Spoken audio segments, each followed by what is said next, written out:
देर रात आर्यन पैलेस अश्वत्थ खिड़की पे खड़ा बाहर काले आसमान को देख रहा था और सोच रहा था।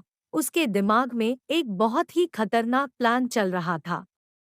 हालांकि इस प्लान से टिया को कोई नुकसान नहीं पहुंचाने वाला था, पर उसकी जिंदगी एक झटके में हमेशा हमेशा के लिए बदलने वाली थी। एक तरफ तो टिया के लिए अश्वत्थ इहित आर्यन एक मसीहा था जिसने उसकी इज्जत बचा ली थी, पर दूसरी तरफ अश्वत्थ किसी राक्षस से कम नहीं था। वो बहुत खतरनाक था। उसके दिमाग में क्या चल रहा था ये तो सिर्फ वही जानता था। अगली सुबह जब सूरज की किरणें पर्दों से छनती हुई टिया के चेहरे पर पड़ने लगी तो उसकी आंख खुली। उसने चारों तरफ देखा और जैसे ही उसे इस बात का एहसास हुआ कि वो एक अनजान घर में है, वो घबरा के तुरंत उठ गई। उसने देखा कि उसके शरीर पे कपड़े नहीं हैं, तो उसने खुद को जल्दी से ब्लैंकेट से ढक लिया। दरअसल उसके घावों पर दवाई लगाने के बाद उसे कपड़े नहीं पहनाए गए थे। तभी टिया की नजर अश्वत्थ पर पड़ी और वो उसे देखती ही रह गई। उसने जिंदगी में इतना हैंडसम आदमी नहीं देखा था। उसके चेहरे पर एक अलग ही नूर था। टिया उसे आंखें फाड़ फाड़ कर देख रही थी। अश्वत्थ बेडरूम के सोफ पर बैठा अपने गोद में लैपटॉप लिए काम कर रहा था। फिर एकदम से टिया को रात की वारदात याद आई और उसे अपनी हालत का एहसास हुआ तो वो घबरा गई और उल्टा पुल्टा सोचने लगी। क्या जिसने उसे बचाया था उसी ने उसका फायदा भी उठाया था। अश्वत्थ का ध्यान अपने लैपटॉप पर से हटा और उसने देखा कि टिया जाग गई है। तो तुम उठ गई, वो लैपटॉप कॉफी टेबल पे रखते हुए बोला।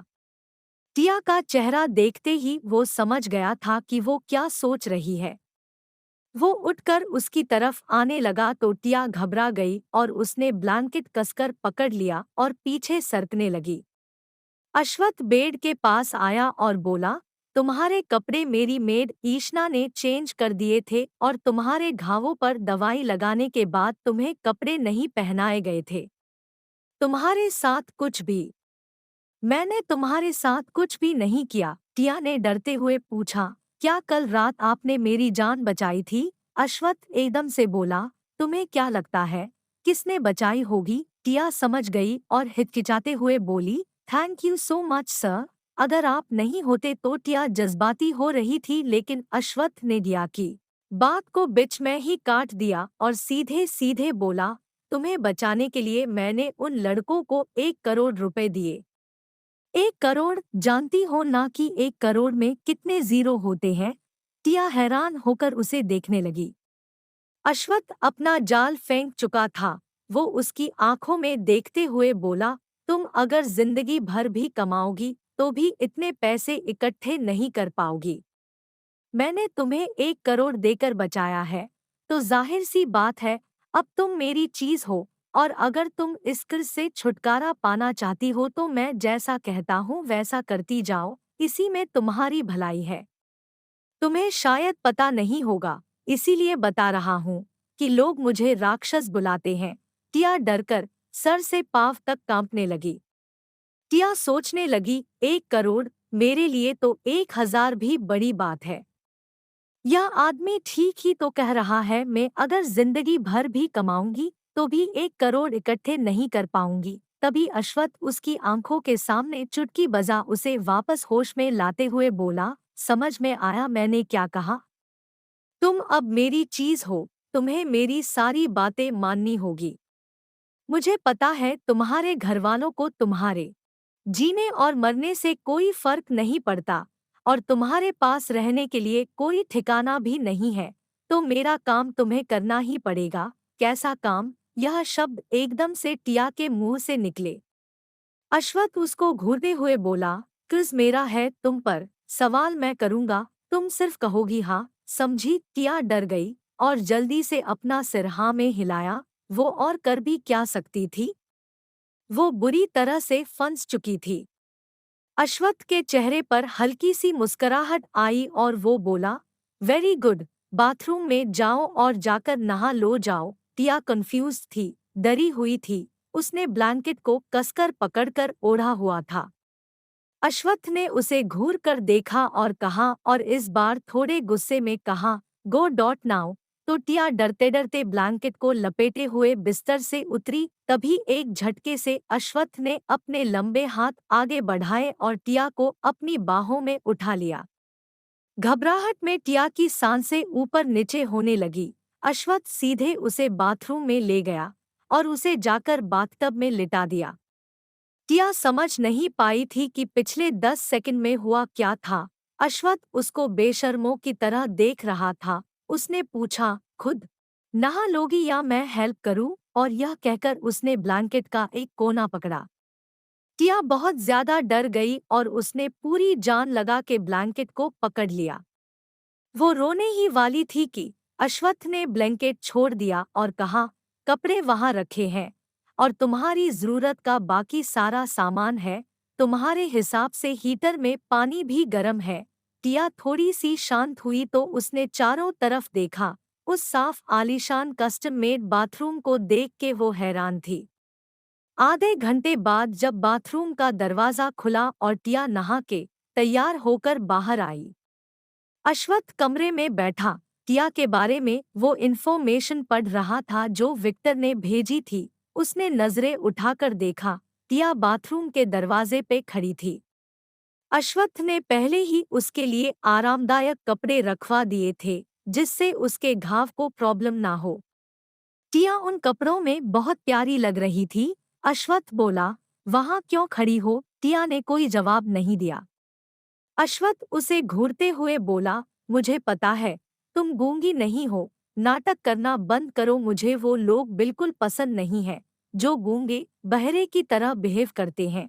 टिया डर गई और धीरे सी आगे बढ़ने लगी। अश्वत्थ उसकी कछुए की सी चाल देखकर इरिटेट हुआ और बोला, अगर ऐसे ही चलोगी तो मेरे पास पहुंचने में तुम्हें 4 साल लगेंगे। टिया जल्दी से अश्वत्थ के सामने आके किसी आज्ञाकारी स्टूडेंट की तरह खड़ी हो गई। ऐसा लग रहा था जैसे अश्वत्थ उसका टीचर है जो उसे इंस्ट्रक्टाइन दे रहा हो। अश्वत्थ ने उसे सर से पांव तक देखा और बोला, भूख लगी है? नेटिया ने कुछ नहीं बोला। अश्वत्थ समझ गया था कि टिया बहुत ही संकोची लड़की है और बहुत ज्यादा सेंसिटिव भी। लैपटॉप एक तरफ रख के वो खड़ा हो गया और टिया की तरफ बढ़ने लगा। टिया को पहली बार यह एहसास हुआ कि अश्वत्थ उससे बहुत ज्यादा लंबा था और उसके सामने वो एक चूहिया की तरह लग रही थी। वैसे टिया की हाइट भी अच्छी थी पर वो सिर्फ अश्वत्थ के सीने तक ही पहुंच रही थी। तभी अश्वत्थ ने कहा, अब अच्छी लड़की की तरह मुझे फॉलो करो। यह कहकर वो कमरे से बाहर निकल गया। टिया भी उसके पीछे पीछे चल दी। वो दोनों डाइनिंग हॉल में आए जहां पर उसके दादाजी, उसका भाई, उसका मैनेजर, सेक्रेटरी और चीफ बॉडीगार्ड ब्रेकफास्ट के लिए वेट कर रहे थे। अश्वत्थ और टिया को आते देखकर आदित्य एक्साइटेड हो गया और बोला, दादाजी लो मेरे भाई और भाभी आ गए। दादाजी ने अपने पोते और टिया को देखा और उनके चेहरे पर एक मुस्कुराहट आ गई। अश्वत्थ ने डाइनिंग टेबल पर सबको देखा और आके अपनी चेयर पर बैठ गया, पर टिया खड़ी रही। यह देखकर दादाजी को बड़ा अटपटा लगा और वो टिया से बोले, अरे बेटा डरो मत, बैठो। फिर उन्होंने अश्वत्थ को देखा और उसे टोकते हुए कहा, तुम खुद आकर बैठ गए, पहले उसे बिठाओ। अश्वत्थ, अपनी होने वाली बीवी के साथ ऐसा कौन करता है? आदित्य ने कहा, भाई ऐसा कौन करता है? टिया को कुछ समझ नहीं आ रहा था। वो हक्की बक्की डरी सहमी सबको देख रही थी। वो सोचने लगी कि कहीं वो किसी तरह के माल वर्ल्ड में तो नहीं पहुंच गई है। अश्वत्थ के चेहरे पर कोई पारना एक्सप्रेशन नहीं था। उसने टिया को देखा और बोला, बैठ जाओ। टिया तब भी वैसे ही जड़ खड़ी रही। तभी अश्वत्थ ने टिया का हाथ पकड़ा और उसे चेयर पर अपने पास बिठा लिया। सब डाइनिंग टेबल पर बैठ चुके थे। सर्वेंट ने ब्रेकफास्ट सर्व करना शुरू किया। इतना हेल्थी और शाही ब्रेकफास्ट स्प्रेड टिया ने पहली बार देखा था।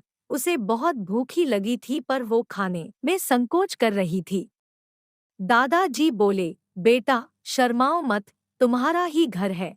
टिया चुपचाप दादाजी की बात सुनती रही पर उसकी खाने को छूने की हिम्मत नहीं हुई। दादाजी ने उससे पूछा, क्या तुम ठीक से खाई पीती नहीं हो? इतनी दुबली पतली हो कि एक ही फूंक में उड़ जाओगी। यह सुनते ही आदित्य को शरारत सूझी और खाना छोड़कर उसने टिया को फूंक मारी। टेबल पर बैठे सभी सदस्य उसकी इस हरकत से हैरान थे। टिया को भी ये बड़ा अजीब लगा। आदित्य हंसते हुए बोला, दादाजी आप तो कह रहे थे कि उड़ जाएगी, पर ये तो यहीं पर है। आपका लॉजिक गलत निकला। भले ही मेरी भाभी दुबली पतली है, इसका मतलब ये नहीं है कि उन्हें कोई भी एक फूंक में उड़ा देगा। टिया को कुछ समझ नहीं आ रहा था। उसका तो मन कर रहा था कि वो वहां से भाग जाए। तभी अश्वत्थ ने टिया के कहा, खाना खाओ अच्छे से।